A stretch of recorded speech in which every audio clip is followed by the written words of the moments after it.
Domingo passado nós falamos sobre Efésios capítulo 1 e hoje nós partiremos para mais um texto que exemplifica e que explica de forma magistral essas doutrinas da graça. Para isso, eu quero te convidar para um cenário de morte e desolação, como um vale cheio de ossos secos e ruínas de uma humanidade que tentou viver longe de Deus. Pense nesse cenário. E essa não é apenas uma figura forte que nós vemos na Bíblia. Na verdade, essa figura é um retrato real da condição humana sem a graça do Senhor. A Escritura nos descreve como pessoas espiritualmente mortas, caminhando sem direção, presas aos próprios desejos e dominadas por forças que nós não conseguimos vencer sozinhos. É impossível. O ser humano não está apenas ferido pelo pecado. O ser humano está completamente incapaz de produzir vida espiritual por si mesmo. Mas é exatamente nesse cenário que eu te convidei a estar junto comigo. Um cenário de morte, de escuridão, de ossos secos, que a voz de Deus, a voz do Senhor se levanta. E ela se levanta não apenas para apontar o fracasso da humanidade, mas ela se levanta para trazer vida onde não havia absolutamente mais nada. E o Evangelho não é um conselho para melhorar pessoas que estão doentes. Muito pelo contrário. O Evangelho não é uma boa mensagem para você passar para os seus amigos. O Evangelho é o poder de Deus ressuscitando mortos espirituais. Portanto, o Evangelho é importantíssimo. E esse texto que nós leremos hoje mostra isso com muita clareza. É um texto que nos leva da miséria mais profunda até a glória da graça de Deus. É um texto que vai nos revelar que toda a salvação, do começo ao fim, está nas mãos soberanas do Senhor. Por isso, meus irmãos, nessa noite, nós seremos chamados a olhar para quem nós éramos sem Cristo, antes de Cristo. E ao mesmo tempo contemplar aquilo que Deus está fazendo pela graça dele mesmo em nossa vida. A salvação não é uma troca entre o nosso esforço e o céu. A salvação é um presente completamente imerecido.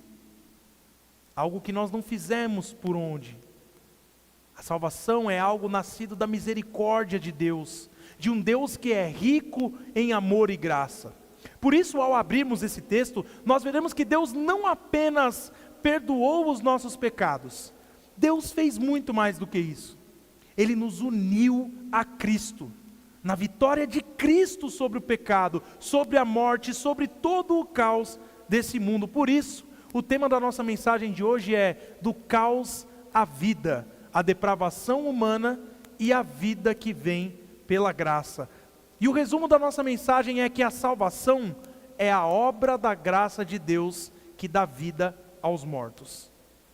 A salvação é a obra da graça de Deus que dá vida aos mortos. E em primeiro lugar, veremos que nossa morte espiritual revela a necessidade da graça de Deus. Eu te convido a abrir a sua Bíblia em Efésios capítulo 2. Nós leremos em primeiro lugar dos versos 1 a 3, estará projetado aqui se você quiser acompanhar, mas se você quiser acompanhar com a sua Bíblia também, fique à vontade. Efésios capítulo 2, versos do 1 ao 3, primeiramente, diz assim a leitura da palavra do Senhor.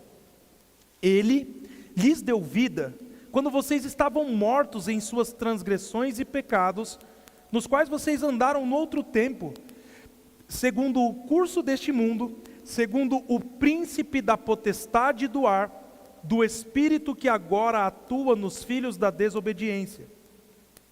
Entre eles também nós todos andamos no passado, segundo as inclinações da nossa carne, fazendo a vontade da carne e dos pensamentos.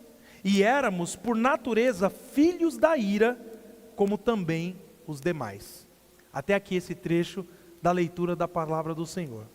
No capítulo anterior, Paulo fez uma oração para que os cristãos tivessem os olhos, mas não os olhos físicos, e sim os olhos do coração, iluminados. E através dessa iluminação, os cristãos conhecessem o poder de Deus que é revelado através da ressurreição de Jesus Cristo. Agora, ele mostra que esse mesmo poder agiu também em nós, da mesma forma que agiu lá no início. A força que tirou Jesus do túmulo é a mesma força que tirou você e eu da morte espiritual. Paulo já havia mostrado lá em Romanos que tanto judeus quanto gentios estavam igualmente perdidos diante de Deus. Ninguém podia se salvar sozinho. E quando nós olhamos para Efésios 2, nós vemos Paulo aprofundando ainda mais essa verdade. Ele começa com uma dura afirmação, que é a afirmação de que nós estávamos mortos em nossos delitos e pecados. Veja, meus irmãos, Paulo não diz que nós estávamos espiritualmente fracos, desviados, caídos, machucados, mas ele diz que nós estávamos mortos, sem vida para Deus, sem capacidade de responder ao Senhor por nós mesmos. Assim como um cadáver não consegue nem ouvir, nem reagir a nada, também assim era a nossa condição espiritual antes da graça de Deus. E meus irmãos, o pecado não nos deixou doentes, ele nos deixou mortos. O pecado nos matou. Assim como Deus havia dito lá para o homem: se comerem do fruto dessa árvore, vocês certamente morrerão. A morte física vem para todos nós, mas a morte espiritual já vem quando nós nascemos. Nós nascemos mortos, nascemos em pecado, assim como disse Davi: em pecado me concebeu a minha mãe. Nós nascemos mortos espiritualmente. E além disso, Paulo diz que o nosso modo de viver seguia o curso deste mundo que nós estamos. O que fala de um sistema inteiro que é um sistema afastado de Deus. Uma mentalidade que influencia pessoas, valores e desejos de acordo com uma visão de mundo completamente naturalista. O ser humano acha que é livre, mas na verdade o ser humano está sendo levado pela corrente desse mundo, cada vez mais distante do seu Criador. E o mundo prometia liberdade, mas produzia escravidão, assim como é nos dias de hoje. Paulo também revela que existe uma influência espiritual maligna por trás de tudo isso. Não são apenas os nossos desejos maus. Nós, mortos como estamos suscetíveis às potestades e aos principados. O príncipe da potestade do ar, como ele diz aqui nesse texto, é aquele que está agindo nos filhos da desobediência, ou seja, naqueles que ainda não foram ressuscitados espiritualmente pelo Senhor. O diabo trabalha alimentando a rebeldia do coração humano. Ele pega o pecado que há em nós e potencializa isso. Ele usa os nossos próprios desejos para nos manter longe de Deus e nos manter resistentes à autoridade do Senhor. E o problema não estava apenas fora de nós, o problema estava dentro de nós. Paulo fala da carne, que é a nossa natureza caída, inclinada ao pecado, voltada para si mesmo, para o seu próprio eu, para o seu ego. A nossa mente, a nossa vontade, as nossas emoções foram atingidas pelo pecado. E isso é o que a teologia chama de depravação total. O pecado afetou todo o nosso ser. Não significa que o ser humano é depravado no máximo que ele poderia ser em todas as áreas, mas significa que todas as áreas da vida do ser humano está manchada pelo pecado. Os nossos pensamentos, as nossas atitudes, as nossas palavras, tudo foi afetado por isso. E o resultado disso é um resultado assustador. Porque Paulo diz que nós éramos, por natureza, filhos da ira. E não era qualquer ira, era a ira do Deus Todo-Poderoso que criou os céus e terra e que virá para prestar contas com aqueles que Ele criou. Isso significa que nós já nascemos separados de Deus, já nascemos debaixo do julgamento do Senhor. O problema do ser humano não começa apenas nas atitudes erradas que ele pratica. O problema está na própria natureza pecaminosa herdada por Adão. Há uma música de Gerson Borges que diz: não é de vez em quando que eu peco, não é de vez em quando que Deus me perdoa. Eu sou pecador e Deus é amor. Então a ordem é: eu sou pecador e por isso eu peco. E não é eu peco e por isso eu me torno pecador. É isso que nós precisamos entender. Meus irmãos, sem Cristo, nós caminhávamos vivos por fora, mas mortos por dentro. Que é exatamente aqui que o Evangelho, o poder de Deus para salvar, começa a brilhar. Porque Cristo foi o único ser humano que nunca andou segundo o curso desse mundo. Cristo viveu em perfeita obediência ao Pai. E lá na cruz ele tomou sobre si a ira que era nossa, destinada a nós. Cristo foi tratado como condenado para que nós pudéssemos ser recebidos como filhos de Deus. A vida que nós jamais poderíamos produzir por nós mesmos, pela nossa própria força, foi dada a nós gratuitamente por meio daquilo que Cristo fez na cruz. Mas a segunda verdade que esse texto nos mostra é que a graça de Deus dá vida aos mortos em Cristo. Vamos ler agora dos versos 4 a 7, que diz: mas Deus, meus irmãos, se você é aquele que tem o costume de riscar a sua Bíblia, esse termo, mas Deus, é a virada de chave maravilhosa, é a mudança de cenário, é a luz entrando.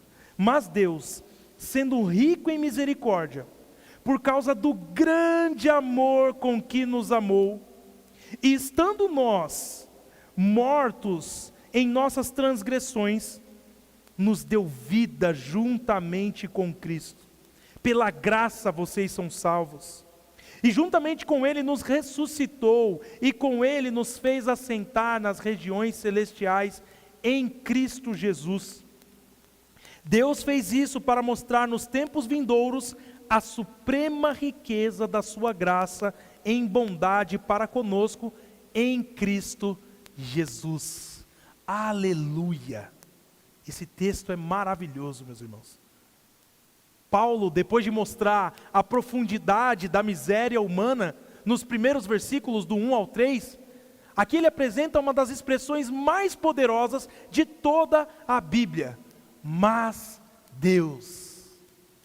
Nós estávamos perdidos, mas Deus. Estávamos indo para o inferno, mas Deus. Não poderíamos nos salvar, mas Deus. Essas duas palavras mudam completamente a história. A salvação não começa no ser humano tentando alcançar a Deus. A salvação começa no próprio Deus vindo ao encontro de pecadores mortos. Assim como no vale de ossos secos, da profecia de Ezequiel, Deus fala e traz vida onde só existia morte. Então Paulo deixa claro que a razão dessa intervenção não está em você e em mim. Não é porque somos especiais. Deus não olhou para algo bom que encontrou em nosso coração. Deus agiu por causa da sua riqueza em misericórdia e do seu grande amor manifestado por cada um de nós. Quando ninguém podia se salvar, Deus decidiu agir. E então, o Evangelho é a história de um Deus compassivo correndo em direção a pessoas completamente sem esperança. Isso é o Evangelho, meus irmãos. Isso porque a salvação começa no coração de um Deus misericordioso e não no nosso. E o que Paulo diz é que Deus nos deu vida juntamente com Cristo. Mesmo estando mortos em nossos pecados, nós recebemos do Senhor, de forma graciosa, a vida espiritual. O que significa, juntamente com Cristo, é que a vida de Cristo agora habita em nós. Que a realidade mais importante sobre um cristão é que ele está unido a Cristo. Isso é um mistério profundo que mostra a grandeza do amor de Deus por nós, porque quem está em Cristo recebeu nova vida. Deus fez ainda mais. Paulo diz que juntamente com Ele, com Cristo, Ele nos ressuscitou. O que significa que nós compartilhamos da vitória de Cristo sobre o pecado e sobre a morte. Nós somos parte disso. O pecado já não mais deve governar a sua e a minha vida, porque em Cristo nós fomos arrancados, e essa é a palavra, nós fomos arrancados do domínio das trevas e fomos colocados em uma nova realidade. Isso que significa ser redimido, é um resgate. O Senhor desceu até o Hades para nos tirar de lá. Ele nos tirou do poder do inimigo e nos colocou na família do Senhor. E Paulo continua dizendo que Deus nos fez assentar nos lugares celestiais em Cristo Jesus. O que fala de honra, de segurança e de autoridade espiritual. Você e eu não precisamos mais viver dominados pelo medo das forças deste mundo. De forma alguma. Porque você, que teve os seus olhos espirituais abertos pelo Senhor, está unido àquele que reina acima de todos e acima de tudo. Por isso, você não precisa temer mal nenhum que vier sobre a sua vida. Até porque a nossa segurança, a nossa vida está segura na vitória de Cristo. E tudo isso tem um propósito eterno. Deus está mostrando através da salvação do seu povo a riqueza incomparável da sua graça. Entenda o termo que eu quero dizer. Deus está se mostrando através da salvação, mostrando como Ele é bom. O que Ele faz em nossa vida evidencia a grandeza dEle e não a nossa. Pela eternidade inteira, os salvos são testemunhas vivas da bondade e da misericórdia do Senhor. Cada cristão será uma prova eterna de que a graça de Deus é maior que o pecado e mais poderosa do que a morte, porque onde abundou o pecado, superabundou a graça de Deus. E aqui, meus irmãos, é onde mora a nossa segurança. As doutrinas da graça são maravilhosas por isso. A nossa segurança não depende da nossa capacidade de permanecer firmes por nós mesmos. Porque se dependesse de nós, a gente estaria perdido. A nossa vida está escondida em Cristo, com Cristo, em Deus. Jesus é o nosso cabeça. E porque Ele vive, porque Ele reina, porque Ele venceu, nós também viveremos, reinaremos e permaneceremos seguros nele. Essa é uma garantia das Escrituras para a sua e para a minha vida. Mas esse texto fecha com uma terceira e última verdade, que a graça de Deus transforma mortos em sua obra-prima. Leiamos o restante do texto, dos versos 8 ao 10. Diz assim, verso 8: porque pela graça vocês são salvos mediante a fé. E isto não vem de vocês, é dom de Deus, não de obras para que ninguém se glorie, pois somos feitura dele, criados em Cristo Jesus para boas obras, as quais Deus de antemão preparou para que andássemos nelas. Até aqui. O que Paulo faz agora é explicar aquilo que ele havia dito de passagem no versículo 5. Pela graça vocês são salvos. Paulo quer deixar claro que ninguém participa da própria salvação como se estivesse ajudando a Deus. Essas palavras se tornaram o coração da reforma protestante, porque lembram que a nossa esperança não está no nosso mérito, no mérito humano, mas está na graça e somente na graça de Deus. Então Paulo afirma que a salvação é um presente completo e acabado. Quando ele diz pela graça vocês são salvos, ele mostra que Deus realizou uma obra definitiva, uma obra em que os efeitos permanecem para sempre. A graça é o favor imerecido de Deus, alcançando pecadores culpados como nós. E não existe outra base sobre a qual alguém possa permanecer firme diante do Senhor. A salvação é um presente da graça de Deus. E o meio pelo qual recebemos essa salvação é a fé, que segundo a Escritura, também é um dom de Deus. É algo que o Senhor nos dá. Paulo deixa claro que até a fé é um dom de Deus. O que destrói qualquer orgulho que nós possamos ter pela vida de fé que nós temos. Não é como se Deus fizesse quase tudo e nós completássemos o restante com um pouquinho de fé. Um morto espiritual não consegue produzir fé sozinho. Ele precisa de Deus para isso. Primeiro Deus dá a vida, depois o pecador crê. Tudo começa na ação graciosa de Deus. Deus deu o primeiro passo em relação à reconciliação. Então Paulo declara, isso não vem de obras para que ninguém se glorie.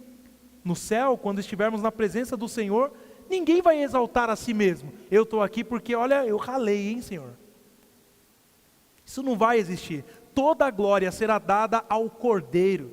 Se existisse qualquer mérito humano na salvação, a graça deixaria de ser graça. Nós apenas receberíamos a paga por aquilo que nós fizemos. Mas o Evangelho derruba o nosso orgulho. O Evangelho nos faz olhar somente para Cristo, porque toda a glória pertence a Ele, ao Cordeiro de Deus, que tira o pecado do mundo. E depois disso, Paulo usa uma palavra maravilhosa para descrever aqueles que são salvos. Somos feitura dele. No grego, essa palavra feitura é a palavra poema. É a palavra que deu origem ao poema mesmo. E ela pode ser entendida como uma obra de arte ou como a obra-prima de um Criador. Deus não apenas nos tirou da morte, Ele está nos transformando, Ele está fazendo de nós um poema. Ele está fazendo de nós uma obra de arte. Nós fomos criados em Cristo Jesus. A salvação é um ato de criação tão poderoso quanto quando Deus disse, haja luz no princípio de tudo. Deus criou do nada a salvação, através do Filho dele, enviado para viver o que nós não deveríamos viver e morrer a nossa morte. Mas essa nova criação tem um propósito claro. Deus nos salvou para boas obras, as quais Ele mesmo preparou de antemão para que nós andássemos nelas. Então aqui nós vemos a lógica daquilo que a gente faz sendo invertida, porque as boas obras não são a raiz da nossa salvação, mas elas são o fruto da nossa salvação. Nós não obedecemos para sermos aceitos, obedecemos porque já fomos alcançados por essa graça de Deus. A graça que salva é também a graça que transforma cada um de nós. E nos transforma para isso. Você foi chamado pelo Senhor para um propósito. Não foi para ficar parado. Foi sim para as boas obras. A única diferença é que você não fará boas obras para ser aceito por Deus. Você fará boas obras para agradar o Deus que te salvou quando você estava morto em seus delitos e pecados. Isso é como um grande escultor que encontra um bloco de mármore abandonado no lixo, coberto de lama, de rachaduras. Um pedaço de pedra que aos olhos de todos parecia inútil, uma coisa qualquer. Mas o escultor vê algo diferente. Ele leva aquele mármore para o seu ateliê e ele começa a trabalhar cuidadosamente. E com paciência ele vai removendo as impurezas e vai moldando aquela pedra sem forma até transformá-la em uma obra-prima. O mármore não ajudou o escultor em nada, apenas revelou a habilidade daquele que o transformou. O mesmo acontece conosco. Deus nos pega como pedras mortas e nos transforma em pedras preciosas para Ele. O que só é possível por causa de Cristo. Porque Jesus é a verdadeira obra-prima de Deus. Nos tornamos novas criaturas porque fomos unidos a Cristo.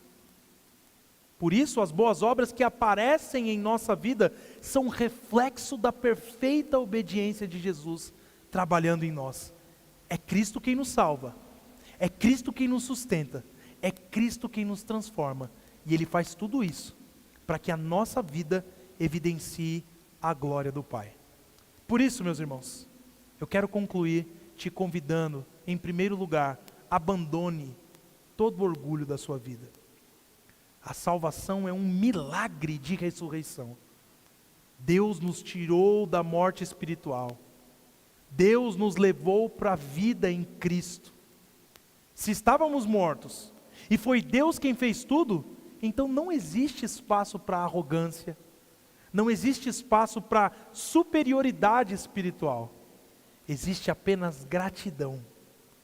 Por isso, olhe para as pessoas ao seu redor, não com desprezo, como se elas fossem menores do que você porque elas ainda não creem. Olhe para as pessoas com compaixão, lembrando que o mesmo Deus que deu vida a você é poderoso para alcançar qualquer pecador. Nesse Dia das Mães, lembre-se também das mães que oraram, que choraram, que perseveraram para ver os seus filhos andando nos caminhos do Senhor. Aqui na igreja nós temos incontáveis casos de mães que oram pela salvação dos seus filhos. Muitas, Deus usa, cansadas como estão, Deus usa os joelhos dessas mães dobrados como instrumentos da sua graça vivificadora na vida dos seus filhos.